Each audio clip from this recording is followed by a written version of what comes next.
আসসালামু আলাইকুম, স্বাগত জানাচ্ছি আরটিভির সন্ধ্যা সংবাদে। শুনছিলেন মার্কেন্টাল ব্যাংক শিরোনাম। আপনাদের সঙ্গে আছি আমরা দুজন, আমি সিনথিয়া রহমান এবং আমি নীরা ফিরদৌস। জানাবো বিস্তারিত সংবাদ। সংসদ বিলুপ্ত করে বর্তমান নির্বাচন কমিশন বাতিল করে তত্ত্বাবধায়ক সরকারের অধীনে নির্বাচন দিতে হবে বলে জানান বিএনপির মহাসচিব মির্জা ফখরুল ইসলাম আলমগীর। বিকেলে লালমনিরহাটে বিএনপির বিক্ষোভ সমাবেশে তিনি এই কথা বলেন। এদিকে পটুয়াখালী ও রাজবাড়ীতে বিএনপির সমাবেশ ঘিরে সংঘর্ষের ঘটনা ঘটেছে। আরও জানাচ্ছেন দীপ্তচন্দ্র পাল।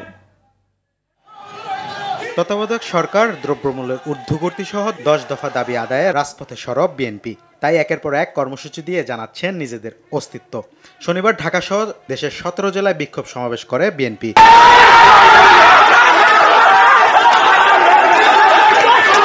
সমাবেশের প্রস্তুতির সময় পটুয়াখালীতে বিএনপির সঙ্গে সংঘর্ষ হয় পুলিশ ও ছাত্রলীগের। বিএনপির নেতারা জানান, হঠাৎ করে ছাত্রলীগ যুবলীগের কর্মীরা সমাবেশে হামলা চালায়। এক পর্যায়ে লাঠিচার্জ ও টিয়ারশেল নিক্ষেপ করে পুলিশ। উভয় পক্ষের মধ্যে প্রায় 1.5 ঘন্টা ধরে চলে সংঘর্ষ। এ সময় উভয় পক্ষের 35 জন আহত হন। এছাড়াও রাজবাড়ীতে পুলিশ ও বিএনপির নেতাকর্মীদের মধ্যে সংঘর্ষ হয়েছে। এ সময় আহত হয়েছেন উভয় পক্ষের 10 জন। চলবে না, একমাত্র নিরপেক্ষ তত্ত্বাবধায়ক সরকারের অধীনে নির্বাচন হতে হবে। সেই জন্য কি করতে হবে? আগে শেখ হাসিনাকে এবং তার সরকারকে পদত্যাগ করতে হবে। রুমিন আগেই পদত্যাগ করে এসেছে, এখন ওই সংসদকে বিলুপ্ত করতে হবে, তাই না? আর একটা নতুন তত্ত্বাবধায়ক সরকার গঠন করে তাদের অধীনে নতুন নির্বাচন কমিশন গঠন করতে হবে। এদিকে রাজধানীর মতিঝিলের পীর জঙ্গি মাজারের সামনে ঢাকা দক্ষিণ বিএনপির জনসমাবেশে অংশ নেন নেতাকর্মীরা। এ সময় তারা অভিযোগ করেন, তাদের শান্তিপূর্ণ কর্মসূচিতে বাধা দিচ্ছে সরকার। দীপ্তচন্দ্র পাল, আরটিভি, ঢাকা। সরকারের পতন কবে হবে তার দিনক্ষণ জানাতে বিএনপি মহাসচিব মির্জা ফখরুলকে আহ্বান জানালেন আওয়ামী লীগের সাধারণ সম্পাদক ওবায়দুল কাদের। আর তথ্যমন্ত্রী হাসান মাহমুদ বললেন, বিএনপির যে জনসমর্থন নেই তা আগামী নির্বাচনে প্রমাণ হবে। রাজধানীতে আলাদা দুটি অনুষ্ঠানে তারা এসব কথা বলেন। আতিকা রহমানের রিপোর্ট। রাজধানীর ইঞ্জিনিয়ার্স ইনস্টিটিউটে ওলামা লীগের ত্রিবার্ষিক সম্মেলনে যোগ দেন আওয়ামী লীগের সাধারণ সম্পাদক ওবায়দুল কাদের। এ সময় ওবায়দুল কাদের বলেন, 14 বছরেও আন্দোলনের ঝড় ওঠাতে পারেনি বিএনপি, তারা ব্যর্থ হয়েছে। আওয়ামী লীগকে কোনো ঘূর্ণিঝড়ের ভয় দেখিয়ে লাভ নেই। কিভাবে ঝড় আসে, ঠাকুরগাঁ থেকে আসে না লন্ডন থেকে আসে, কোথা থেকে ঝড় আসবে সেটা একটু বলে দিন। আমরা কত নম্বর বিপদ সংকেত তাও বলে দিন। সরকারে বিদায় দিবেন, সরকারেরও তো একটা প্রস্তুতি আছে। এই সরকারের সময় কত এটা জানে এদেশের জনগণ। এই সরকারের পরিবর্তন হবে কি সেটা নির্ধারণ করবে কে?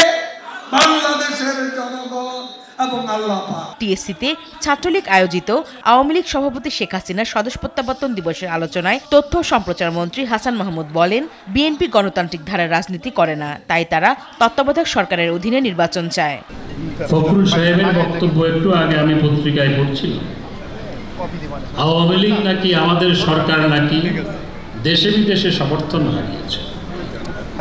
তা আমি দেশে সমর্থনটা আমাদের একটু দেখার জন্য ওনাকে অনুরোধ জানাই আগামী নির্বাচনে অংশগ্রহণ করার জন্য। তারা আসলে জননেত্রী শেখ হাসিনার বিশ্বময় যে গ্রহণযোগ্যতা সেটি দেখেও দেখে না, বুঝেও বুঝে না, না বোঝার ভান করে। জাতীয় প্রেস ক্লাবে বঙ্গবন্ধু পরিষদের উদ্যোগে প্রধানমন্ত্রী স্বদেশ প্রত্যাবর্তন দিবসের আলোচনায় ভার্চুয়ালি যুক্ত হয়ে কৃষিমন্ত্রী আব্দুর রাজ্জাক বললেন, অন্য কোনোভাবে নয়, সংবিধান অনুযায়ী আগামী নির্বাচন হবে। নির্বাচন পরিচালনা করবে নির্বাচন কমিশন। আতিকা রহমান, আরটিভি, ঢাকা। এদিকে কর্মসূচির নামে বিএনপির নৈরাজ্যের প্রতিবাদে শান্তি সমাবেশ করেছে পাবনা জেলা আওয়ামী লীগ। দুপুরে জেলা আওয়ামী লীগ কার্যালয়ের সামনে এই কর্মসূচি পালন করা হয়। জেলা আওয়ামী লীগের সভাপতি রেজাউল রহিম, দপ্তর সম্পাদক মুস্তাফিজুর রহমান সুইট সহ স্থানীয় নেতারা এ সময় বক্তব্য রাখেন। তারা বলেন, সরকারের উন্নয়ন নিয়ে মিথ্যাচার করছে বিএনপি। একই ইস্যুতে শান্তি সমাবেশ করেছে বাগেরহাট জেলা যুবলীগ। শহরের রেল রোড থেকে বের হওয়া মিছিল শেষে দলীয় কার্যালয়ের সামনে সমাবেশ করে দলটি। জেলা যুবলীগের সভাপতি সর্দার নাসির উদ্দিন ও সাধারণ সম্পাদক মীর জায়েসি আশরাফি সহ স্থানীয় নেতারা এ সময় বক্তব্য রাখেন।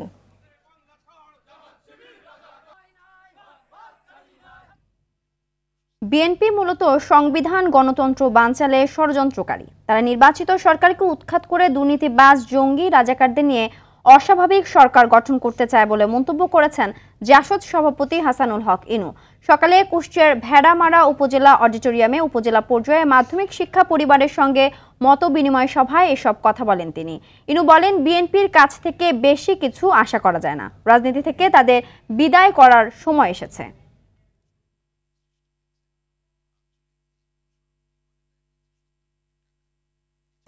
রাষ্ট্রপতি মোহাম্মদ শাহাবুদ্দিনের সঙ্গে সৌজন্য সাক্ষাৎ করতে বঙ্গভবনে যাচ্ছেন প্রধানমন্ত্রী শেখ হাসিনা। সন্ধ্যা 7টায় এই সাক্ষাৎ অনুষ্ঠিত হবে। রাষ্ট্রপতির শপথ অনুষ্ঠানের পর প্রথমবারের মতো সৌজন্য সাক্ষাৎ করতে যাচ্ছেন প্রধানমন্ত্রী। এর আগে গত 24 এপ্রিল শপথ গ্রহণ করেন রাষ্ট্রপতি মোহাম্মদ শাহাবুদ্দিন। শপথ অনুষ্ঠানের পর রাষ্ট্রপতির সঙ্গে এবারই প্রথম সৌজন্য সাক্ষাৎ করতে যাচ্ছেন প্রধানমন্ত্রী। সম্প্রতি 3 দেশ সফর সম্পর্কে রাষ্ট্রপতিকে জানাতে প্রধানমন্ত্রী এই সৌজন্য সাক্ষাতে বঙ্গভবনে যাচ্ছেন বলে জানা গেছে।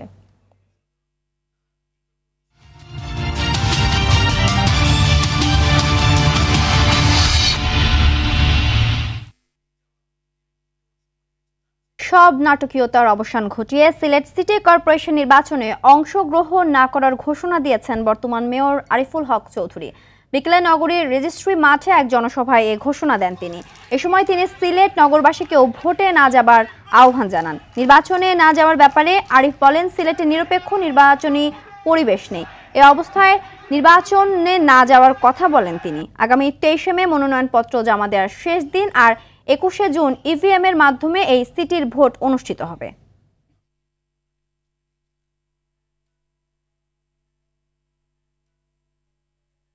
আমি আপনাদের সন্তান, আপনাদের ভাই, আপনাদের ছেলে হিসাবে আমি আপনাদের কাছে ক্ষমা চাই। আপনারা আমাকে ক্ষমা করে দিন।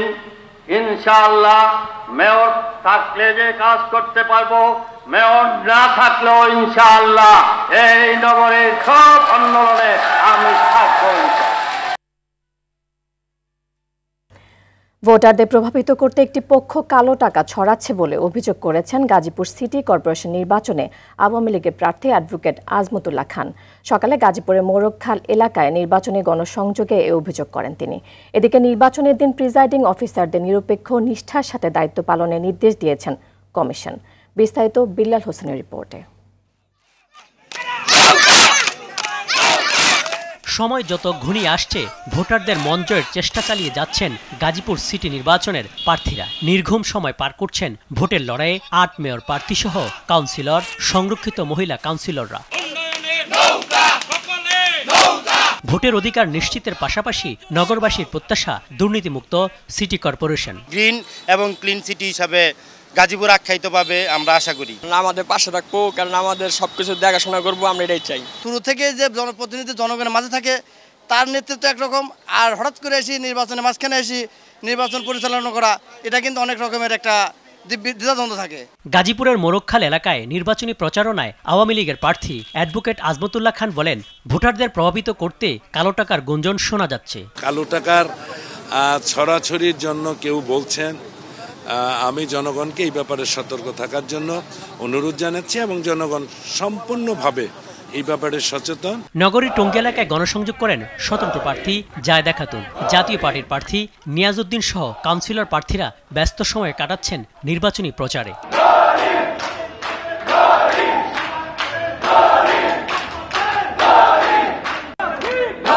এদিকে বঙ্গতাজ অডিটোরিয়ামে নির্বাচন সংশ্লিষ্ট কর্মকর্তাদের সঙ্গে মত বিনিময় সভা করেছেন নির্বাচন কমিশন সচিব মোহাম্মদ জাহাঙ্গীর আলম। নির্বাচনের দিন অবাধ ও সুষ্ঠু ভোট গ্রহণে নানা দিক নির্দেশনা দেন তিনি। বিল্লাল হোসেন, RTV, ঢাকা। মৌলভীবাজারের কমলগঞ্জের লাউয়াছড়া বনে ট্রেনের লাইনচ্যুত 2টি বগি উদ্ধার হয়েছে। এখন চলছে ইঞ্জিন উদ্ধারের কাজ। এতে 14.5 ঘন্টা ধরে সিলেটের সঙ্গে সারা দেশের রেল যোগাযোগ বন্ধ রয়েছে। শনিবার ভোর 4:30টার দিকে লাউয়াছড়ার পাহাড়ি এলাকা পার হওয়ার সময় উদয়ন এক্সপ্রেস ট্রেনটি ঝড়ের কবলে পড়ে। এ সময় চলন্ত ট্রেনের সামনে বড় একটি গাছ উপড়ে পড়লে 3টি বগি লাইনচ্যুত হয়। পরে রেল, পুলিশ ও দমকল বাহিনীর সদস্যরা এসে যাত্রীদের উদ্ধার করে কমলগঞ্জ ও শ্রীমঙ্গলে স্টেশনে পৌঁছে দেয়। এ ঘটনায় কেউ হতাহত হয়নি। শ্রীমঙ্গল রেলওয়ে প্রকৌশলী সাইফুল্লাহ জানান, আখাউড়া ও কুলাউড়া থেকে 2টি রিলিফ ট্রেন এসে উদ্ধার কাজ চালাচ্ছে। ইঞ্জিন উদ্ধার হলে এই রুটে ট্রেন চলাচল শুরু হবে। মানুষ হবে বাস্তব।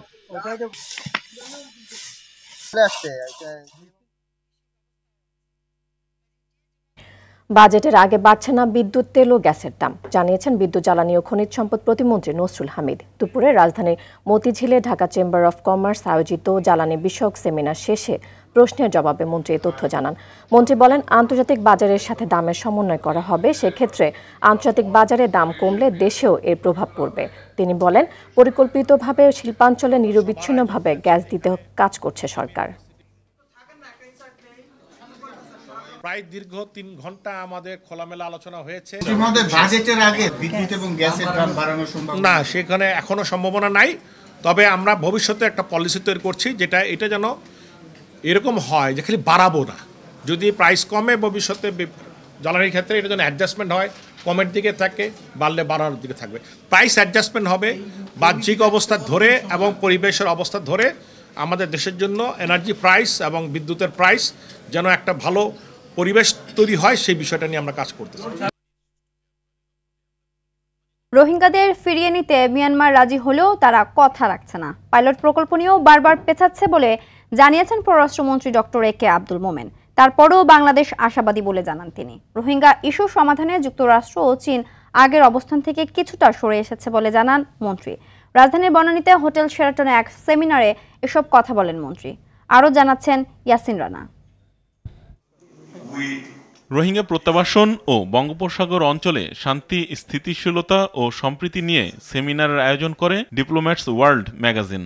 সেমিনারে দেশ বিদেশের অতিথিরা আঞ্চলিক সমস্যা সমাধানে নানা পরামর্শ তুলে ধরেন। অনুষ্ঠানে পররাষ্ট্রমন্ত্রী বলেন, রোহিঙ্গাদের পেছনে বছরে $1.9 বিলিয়ন খরচ করছে বাংলাদেশ সরকার। সমস্যা সমাধানে সব ধরনের কূটনৈতিক প্রচেষ্টা চালানোর পরও মিয়ানমার কথা রাখছে না। মিয়ানমার রোহিঙ্গাদের ফিরিয়ে নিতে এবং সেখানে নিরাপত্তা দিতে রাজি হয়েছে। এজন্য পাইলট প্রকল্প হাতে নেওয়া হয়েছে, কিন্তু সময় গেলেও তা বাস্তবায়ন হয়নি, তারা কথা রাখেনি। এর বিপরীতে আমরা দ্বিপাক্ষিক, ত্রিপাক্ষিক আলোচনা সহ সব ধরনের কূটনৈতিক প্রচেষ্টা চালিয়ে যাচ্ছি।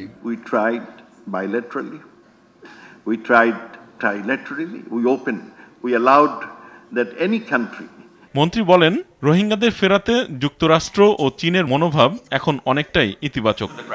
এশিয়া স্পেসিফিকে এই বে অফ বেঙ্গলে অনেক অনেক দেশ অনেক রকম তাদের আকর্ষণ বেড়েছে।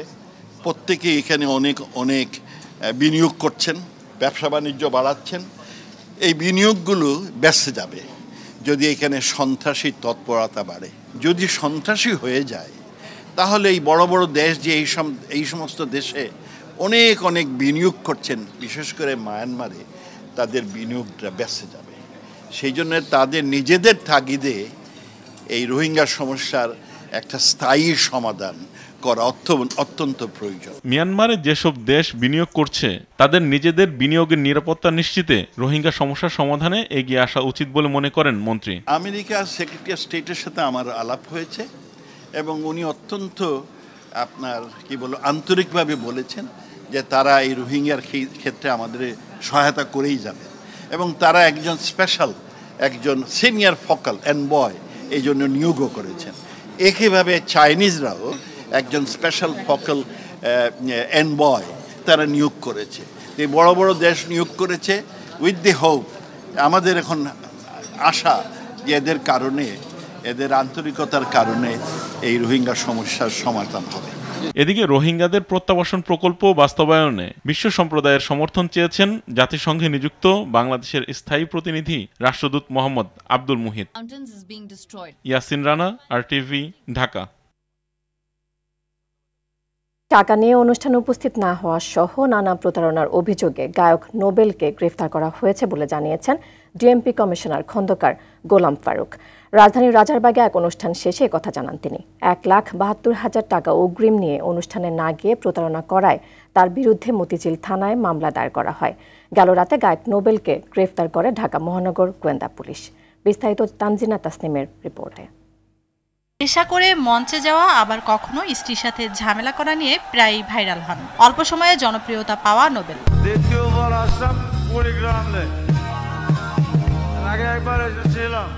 এবার আলোচনায় এসেছেন 1,72,000 টাকা অগ্রিম নিয়ে অনুষ্ঠানে না যাওয়ার কারণে। উনি বলল সন্ধ্যা 6টায় আমার প্রোগ্রামের মাঠে উনি থাকবে। যোগাযোগ করার 1 ঘন্টা পরে ওনার সাথে আবার যোগাযোগ করার চেষ্টা করলেও ফোন অফ পাইলাম। প্রতারণার অভিযোগে নোবেলের বিরুদ্ধে মতিঝিল থানায় মামলা দায়ের করা হয়। এই ঘটনায় শুক্রবার রাতে নোবেলকে গ্রেপ্তার করেন পুলিশ। নোবেলের নামে একটা প্রতারণা মামলা হয়েছে। সে একটা অনুষ্ঠানে যাওয়ার কথা বলে টাকা নিয়েছিল, কিন্তু অনুষ্ঠানে যায় নাই, যা বলে তারা বাদিয়ে মামলা করছে, এজন্য তাকে গ্রেপ্তার করা হয়েছে। এ সময় নেশা করে প্রায় সময় মারধরের কথা জানান নোবেলের সাবেক স্ত্রী। আমাকে প্রত্যেকদিন মারধর করা হতো, তখন আমি 999-এ কল দিই। তখন সে বলে যে আমি আসলে অনেক ধরনের জিনিসপত্র নেই, খাই, তো ওগুলা আমার মাথা ঠিক থাকে না, আমি তাকে মারি। গেল 28 এপ্রিল শরীয়তপুরের ভেদরগঞ্জে হেডকোয়ার্টার পাইলট উচ্চ বিদ্যালয়ে এসএসসি ব্যাচ 2016-এর পূর্ণমিলন অনুষ্ঠান ছিল। ওই অনুষ্ঠানে গান গাওয়ার জন্য নোবেলের সঙ্গে তাদের 1,72,000 টাকার চুক্তি হয়। অনুষ্ঠানে না গিয়ে ওই শিক্ষার্থীদের সঙ্গে নোবেল প্রতারণা করেছেন বলে মামলায় অভিযোগ করা হয়। তানজিনা তাসনিম, RTV, ঢাকা। অসাধু ব্যবসায়ীদের কালো তালিকাভুক্ত করার কথা বললেন শিল্পমন্ত্রী নুরুল মজিদ মাহমুদ হুমায়ুন। আর যেসব ব্যবসায়ীরা খাদ্যে ভেজাল মেশান, প্রয়োজনে তাদের জন্য মৃত্যুদণ্ডের আইন করা হবে বলে হুঁশিয়ারি দিয়েছেন শিল্প প্রতিমন্ত্রী কামাল আহমেদ মজুমদার। দুপুরে বিএসটিআই কার্যালয়ে মেট্রোলজি দিবসের অনুষ্ঠানে এসব কথা বলেন তারা। এফবিসিসিআই সভাপতি মোহাম্মদ জসিমউদ্দিন বলেন, বাংলাদেশে খাদ্যপণ্যে সবচেয়ে বেশি ভেজাল ব্যবহার করা হয়। এসব নিয়ন্ত্রণ না করা গেলে দেশের উন্নয়নের পথে বাধা সৃষ্টি হবে। সাদিয়া কানিজের রিপোর্ট। পণ্যের সঠিক পরিমাপ ও মানহীন পণ্য প্রস্তুতে দেশজুড়েই চলছে অসাধু ব্যবসায়ীদের নানা রকম কারসাজি। এমন বাস্তবতায় পরিমাপ বৈশ্বিক খাদ্য ব্যবস্থার সহায়ক প্রতিপাদ্য সামনে রেখে বিশ্বের অন্যান্য দেশের মতো বাংলাদেশেও পালিত হচ্ছে মেট্রোলজি দিবস। এ উপলক্ষে শনিবার সকালে রাজধানীর তেজগাঁওয়ে বিএসটিআই এর প্রধান কার্যালয়ে সচেতনতা বাড়াতে এক সেমিনারের আয়োজন করা হয়। যারা ভোগ্যপণ্য ক্রয় করবেন তেনারা তার সঠিকতা যাচাইয়ের জন্য কিউআর কোডকে স্ক্যান করে তার সঠিকতা সম্পর্কে নিশ্চিত হওয়া যাবে। এ সময় ভোক্তাদের স্বার্থ রক্ষা করেই ব্যবসা পরিচালনার প্রতিশ্রুতি দেন ব্যবসায়িক সংগঠনের নেতারা। সেই সাথে পণ্যের সঠিক পরিমাপ এবং বিভিন্ন পণ্যের মান নিয়ে প্রশ্ন তুলে সমস্যা সমাধানে ভেজাল বিরোধী অভিযান বাড়ানোর দাবিও জানান বক্তারা। আপনারা যদি সঠিকভাবে চান যে এই দেশে জ্বালানি তেলের সরবরাহে যাতে কোনো রকমের প্রতারণার সম্মুখীন গ্রাহকরা না হয়, আপনারা আমাদেরকে সহযোগিতা করেন, আমরা আপনাদেরকে সহযোগিতা করব। এই জিনিসটা চিরতরে বাংলাদেশ থেকে বন্ধ করে দেবেন ইনশাআল্লাহ। যিনি তৈরি করে ওরকম কয়েকটা লোককে আমরা দেখতে চাই এবং তাদের প্রতিষ্ঠান বন্ধ করে অন্তত সপ্তাহখানেকের জন্য, সারা দেশের মানুষ জানুক যে এরা ওজনে কম দেয়। অনুষ্ঠানে ব্যবসায়ীদের শীর্ষ সংগঠন এফবিসিসিআই এর সভাপতি বলেন, আন্তর্জাতিক মান বজায় রেখেই দেশে ব্যবসা পরিচালনা করতে হবে। খাদ্যের ভেজাল বাংলাদেশে মনে হয় সবচেয়ে বেশি। আমার মনে হয় যে এটাই সবচেয়ে ভালো জায়গা ভেজাল করার। বাংলাদেশের স্ট্যান্ডার্ডকে ধরে রাখার জন্য আমরা তো কিছু ব্যবসায়ী, অসাধু ব্যবসায়ী বা কিছু লোকজন খারাপ করবে, এটা বরদাস্ত করা যাবে না। শিল্প প্রতিমন্ত্রী কামাল আহমেদ মজুমদার বলেন, যারা সিন্ডিকেট করে ব্যবসা পরিচালনা করছে তাদের নির্মূলে সবার সমন্বিত প্রচেষ্টা প্রয়োজন। যারা ওজনে কম দিবে তাদেরকে যাবজ্জীবন থেকে শুরু করে মৃত্যুদণ্ড পর্যন্ত তাদেরকে যদি দেওয়া যায়, তাহলে আমি মনে করি এই যে ভেজাল বিরোধী যে ভেজাল যেভাবে দেশে চলছে এটা আমরা নির্মূল করতে পারবো। খাদ্যদ্রব্যে ভেজাল কোনোভাবেই গ্রহণযোগ্য না উল্লেখ করে শিল্পমন্ত্রী বলেন, খাদ্যের মান নিয়ন্ত্রণে দেশ এখনো পিছিয়ে আছে। খাদ্যদ্রব্যের ভেজালটা এটার মধ্যে তো কোনোভাবেই মাপ করা যাবে না। যারা এই নকল ব্যবসায়ী তাদেরকে যারা আছে তাদেরকে ব্যবসায়ী সমিতির থেকে আপনারা তাদের বাদ দিয়ে দেন, ব্ল্যাক লিস্টেড করেন তাদেরকে। বাজারে দ্রব্যমূল্য বৃদ্ধিতে কারসাজি বন্ধে ব্যবসায়ী নেতাদের সজাগ হওয়ার পরামর্শ দেন শিল্পমন্ত্রী। সততা আমাদের মধ্যে থাকতে হবে। সাদিয়া কানিজ, RTV, ঢাকা। সাগরে মাছ ধরায় শুরু হয়েছে 65 দিনের নিষেধাজ্ঞা। সামুদ্রিক মাছের প্রজনন ও সংরক্ষণে মৎস্য বিভাগের এই নিষেধাজ্ঞা চলবে 23 জুলাই পর্যন্ত। মাছ ধরার ট্রলার ও জাল নিয়ে এরই মধ্যে তীরে ফিরেছেন জেলেরা। তবে নিষেধাজ্ঞার সময়ে যে সহায়তা দেওয়া হয় তা প্রয়োজনের তুলনায় কম বলে দাবি জেলেদের।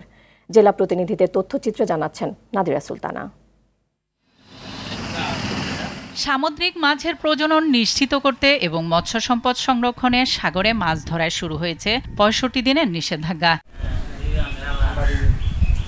নোয়াখালীর দ্বীপ উপজেলা হাতিয়ার বিভিন্ন ঘাটে সমুদ্র থেকে জেলেরা তীরে ফিরে এসেছেন। জাল ও ট্রলার মেরামত করছেন তারা। এদিকে জেলেদের সচেতন করতে লিফলেট বিতরণ, মাইকিং, সভা সমাবেশ করছে প্রশাসন। 65 দিনের নিষেধাজ্ঞা দেওয়ার কারণে আমরা আজকে রাত্রি 12টা থেকে উঁচে চলে এসেছি। বোট সাগরও বোট আসলে সব বোটগুলো উপরে ঘাড়ে আপনার কাজকাম করতেছে। তীরে ফিরেছেন অন্যান্য জেলার জেলেরাও। এ সময় বঙ্গোপসাগর ও সুন্দরবনের নদী খালে মাছ শিকার করতে পারবেন না জেলেরা। পাশাপাশি আগামী 1 জুন থেকে 3 মাস সুন্দরবনে পর্যটকবাহী নৌযান চলাচলও বন্ধ থাকবে। নৌকা ও জাল নিয়ে ভোলার প্রায় 64,000 জেলে সাগর থেকে তীরে ফিরে এসেছে। 65 দিন আমাদের সরকারে কিছু অনুদান দেয়, তাহলে আমরা ওই অনুদানটা মাইনা খায়া চলতে না হইলে আমাদের যদি কিছু না দেয় আমরা কি খেয়ে বাঁচব। 80 কেজি চাল দেয়, আরে আমাদেরকে ডাবাদ দেন, যারা জেলে কাট আছে তারা সবাই খোঁজ নিয়ে দেন তো 80 কেজি চাল পাই কিনা। বৈরী আবহাওয়ার কারণে বেশ কয়েকদিন মাছ ধরা বন্ধ থাকায় পরিবার নিয়ে বিপাকে পড়তে হবে বলে জানান বরিশালের জেলেরা। সরকারের থেকে তো আমাদের থেকে চাল দিতে হবে, গিয়ে দিতে হবে, এগুলাতে দিতে হবে, আর এগুলা তো আমরা কোনোদিন পাইনিও। চট্টগ্রামের সমুদ্রযাত্রা শতভাগ বন্ধ রাখতে প্রবেশপথগুলোতে নজরদারি বাড়িয়েছে প্রশাসন। 65 দিন বন্ধের মধ্যে ওরা চলবে কিভাবে? এটা সরকারের জন্য আমাদের একটু সহযোগিতা করার জন্য সরকারের প্রতি আবেদন করতেছি। 65 দিন বন্ধ দিছে, আমরা কিন্তু মানব। সরকার যদি আমাদের দিকে লক্ষ্য করে এবং দেখে আমরা চলতে পারবো। সরকার যেন আমাদের যেন দেখে। এদিকে পটুয়াখালীর কুয়াকাটায় নিষেধাজ্ঞার প্রথম দিনে 1.5 লাখ মিটার অবৈধ জাল জব্দ করেছে নৌ পুলিশ। ভোরবেলা দেখি সাগর মুখে লেবুর বন মোহনায় বাধা জাল পাতা আছে, কিন্তু কোনো জেলে বা বোট দেখছি না। সেই বাধা জালগুলো উঠিয়ে নিয়ে এসে আমরা আজকে পুড়িয়ে দিলাম। নিষেধাজ্ঞার সময় নিবন্ধিত জেলেদের 86 কেজি করে চাল দেয়া হবে বলে জানায় মৎস্য বিভাগ। তবে তা প্রয়োজনের তুলনায় কম, এমনটাই দাবি জেলেদের। জেলেকাটের আমাদের যে চাউলটা দেয়, এই চাউল 80 কেজির জায়গায় আমাদের চাউল দেয় 30 কেজি 35 কেজি। চলতে আমরা খাইতে আমাদের অনেক খুব কষ্ট হচ্ছে। নাদিরা সুলতানা, RTV।